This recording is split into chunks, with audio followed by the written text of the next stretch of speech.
Hi everyone, I wish you a happy and healthy start of the new year, and I wanted to start this year with an amazing neck and upper trapezius pain rehab routine.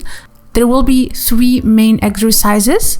Each exercise will be followed by a hold, and the hold will last about 20 to 30 seconds to really work those postural muscles. A few key important things. You want to avoid shrugging your shoulders, keep the tension in your lats and mid-back, try to bring your back muscles down as opposed to up, and that's the key to maintaining good form in all of these exercises.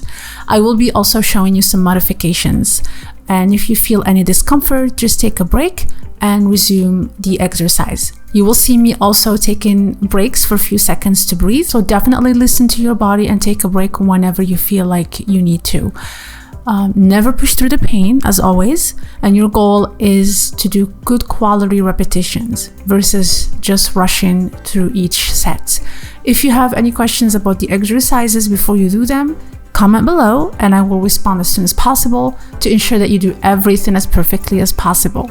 So if you're ready, let's get started.